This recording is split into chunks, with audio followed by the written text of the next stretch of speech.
Insya Allah kalau hablum minallah kita kuat, kita tak takut menjalani hidup. Tak takut. Selama ini orang bela kita, masa kita takut? Cuman kas pulang kita nanti kan sendiri.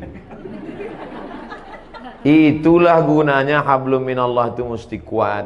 Kalau sudah kita angkat kedua tangan menghadap Allah, yang lain itu semua kecil. Allahu Akbar. Pejabat-pejabat kalau dia tidak mampu mengatakan Allah lebih besar dari jabatannya, stres. Ditekan atasan, di jalan kena tilang, macet, sampai di rumah ditekan orang rumah pula. Apa tak gila lama-lama? Makanan kolesterol, minuman diabetes yang ditonton, dibuka internet orang membuli, mengejek, foto kita bagus pun diejek orang, jelek diinjak orang. Makanya hablum minallah mesti baik. Segala puja-puji bukan punya kita. Allahu Akbar. Diulang sekali lagi. Allahu Akbar kabira. Yang besar punya, yang besar itu engkau ya Allah, bukan aku. Aku tidak ada nama besar. Kalau kita merasa diri kita besar, ketika kita dikecilkan orang, sakit tak hati kita? Sakit. Tapi kalau kita merasa kita bukan apa-apa dan bukan siapa-siapa, diajak orang, biasa aja. Jadi Ustaz kalau dibully diajak orang tak sakit itu Ustaz? Ada juga sedikit. Cuman tak besar kali. Nah, oleh sebab itu maka hablum minallah ni baik. Kita kalau terlalu dipuja-puji orang, melambung kita merasa terbang di awan, maka balikkan kepada Allah. Allahu Akbar kabira wa subhanallahi bukratan wa asila. Subhanallah, yang suci itu Allah, sedangkan aku banyak silap, banyak salah, banyak dosa. Kemana kita mengadu, kemana kita menghadap? Wajahtu wajhiya, kuhadapkan wajahku. Wajhiya itu artinya wajahku. Kuhadapkan wajahku ini kepada siapa? Bukan kepada atasan, bukan kepada direktur, bukan kepada GM, general manager. Kuhadapkan wajahku kepada dia. Lilladzi fataras samawati wal ard. Langit, bintang gemintang, Venus, Merkurius, Neptunus, Mars, semua dalam genggaman kuasanya. Innama amruhu idza arada syai'an ayaqula lahu kun. Kecil bagi dia.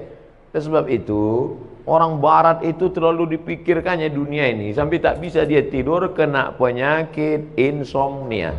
Dimakan 3 pil satu hari barulah bisa tidur. Habis dosis itu bangun tak bisa lagi, dimakan lagi. Akhirnya hilang penyakit itu, datang penyakit buah pinggang.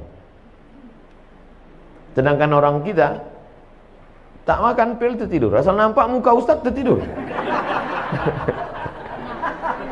Berikut ini mari kita dengarkan tausiah yang akan disampaikan oleh Al-Mukarram. Begitulah hebatnya. Hablum minallahnya harus kuat. Orang kalau tidak kuat hablum minallahnya, dia akan kedukun. Orang kalau tidak, memang namanya sekarang tidak dukun. Kau ku tengok hidup kau tenang-tenang aja sekarang. Iya, aku sejak ada penasehat spiritual ini. Namanya dirubah, casingnya itu juga. Kata dukun, tenang aja, itu di rumah bapak ibu sudah saya pagar keliling. Memanglah rumah kami berpagar, pagar spiritual. Saya sudah tanam di situ 5 jeruk, jeruk purut, jeruk nipis, jeruk bali, jeruk Medan. Untung ada orang Medan. Artinya apa? Kita berserah kepada Allah. Langkahkan kaki dari rumah, serahkan pada Allah. Bismillahirrahmanirrahim. La haula wala quwata illa billah. Setiap perubahan waktu mesti connecting dengan Allah, jangan sampai putus. Subuh, terbit fajar, Allahu Akbar. Bergeser waktu zuhur, Allahu Akbar. Condong matahari asar, Allahu Akbar. Tenggelam matahari nampak merah di barat, Allahu Akbar. Hilang merah sempurna malam, Allahu Akbar. Bangun tengah malam tahajud, Allahu Akbar. Jangan ada stasiun pergeseran waktu yang kosong dari connect dengan Allah. Sedangkan connect dengan internet aja putus, pusing kepala kita. Telepon aja kalau putus-putus nyambung, bisa kita salah paham. Abang di mana? Kata ibu. Mantan katanya. Apa gitu? Kan? Apalagi putus kontak kita dengan Allah Subhanahu wa taala. Sedangkan putus pulsa saja pusing kepala kita.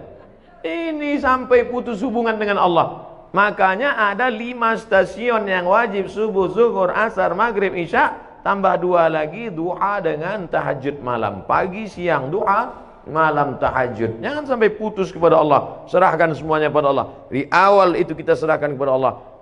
Hanifan musliman, hati musliman, aku serahkan semuanya pada Engkau ya Allah. Wa ma ana minal musyrikin. Sebelum salam, at-tahiyatul mubarakatus salawatut thayyibatu lillah. Punya Engkau, bukan punya aku. Assalamualaikum warahmatullahi. Assalamualaikum warahmatullahi. Makanya kalau datang susah hati, risau, gundah gulana, galau, ambil air wudhu, ajab kala kiblat, Allah Akbar. Wasta'inu bis sabri was salah. Minta tolonglah kepada Allah dengan sabar dan sholat. Tak ada cara lain kecuali sholat. Ini orang sekarang kalau galau bukan sholat, buka HP update status. Galau. Oh, membaca komen orang makin galau. Iya, kalau semua yang komen itu kawan. Kasihan ya, doa ya, mudah-mudahan selamat ya. Ada yang malas ngasih kalimat gini aja. Ada yang ngasih semangat. Ada pula kawan, mampuslah kau, kata dia. Oleh sebab itu maka mengadu kepada manusia akan kecewa, berhadap kepada harta akan binasa, berharap kepada kawan hari ini kawan, besok jadi lawan, berharap kepada atasan akan sia-sia. Satu-satunya yang tak mengecewakan harapan, berharap kepada Allah Subhanahu wa taala. Ada masa-masanya hidup kita ini memang Allah hirangkan. Berharap kepada ayah, ayah sudah mati 2 bulan dalam kandungan. Berharap kepada emak, 4 tahun umur emak meninggal. Berharap kepada kakek datuk, mbah meninggal juga. Berharap kepada paman, paman pun meninggal. Berharap kepada istri Khadijah, istri pun meninggal. Berharap kepada anak, semua anaknya meninggal kecuali satu, Fatimah. 6 bulan setelah dia meninggal. Satu pegangan namanya Abu Talib, paman. Tak berani orang mengganggu dia karena pamannya Abu Talib berdarah biru. Abu Talib, anak Abdul Muthalib, anak Hashim, anak Abdi Manaf, anak Qusay, keturunan Ismail, anak kandung Ibrahim alaihissalam. Siapa yang mengusik Muhammad, awas, pamannya orang hebat, mati, meninggal. Istri yang selama ini menghangatkan jiwanya, yang menenangkan batinnya, meninggal di tahun yang sama. Akhirnya dia pergi mengadu ke Taif. Diharapkan orang Taif ini menyambut, menenangkan. Orang Taif bukan menyambut dia dengan tola al-badru alaina. Saya disambut di rumah ini, Masya Allah, semua keluar. Toco Medan keluar, durian keluar. Cuman segan saya makannya. Ustadz pula puasa kan. Kita yang selama ini ngajak, marilah puasa, kita pula tak puasa. Ustaz, kenapa tak puasa? Musafir. Untung ada dalilnya. Jadi oleh sebab itu tidak ada jalan lain menenangkan hidup ini kecuali hablum minallah. Pergilah kita ke rumah-rumah spiritual. Bapak pembimbing terapi spiritual, ya. Ini saya ini sedang stres nih, banyak masalah. Oke, tarik nafas panjang. Letakkan tangan di atas lutut, naikkan tangan kaki kiri ke paha kanan, tarik nafas. Tahan, tarik, tahan. Keluar dari bawah.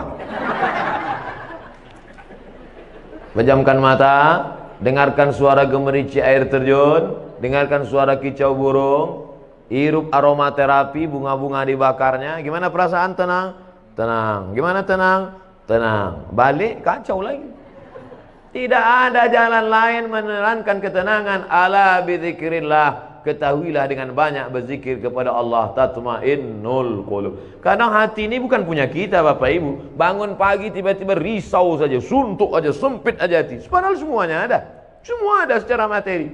Tidak ada yang bisa mengusir galau gundah gulana itu kecuali zikir. Zikirnya macam-macam. Mungkin ibu suka zikir subhanallah, mungkin alhamdulillah, mungkin Allahu akbar, mungkin astaghfirullah, mungkin Allahumma sholli ala sayyidina Muhammad, atau la ilaha illallah, terserah. Kalau Ustaz Saman apa yang paling suka? Allahumma sholli ala sayyidina Muhammad wa ala ali sayyidina Muhammad. Allahumma sholli ala sayyidina Muhammad. 40, 40.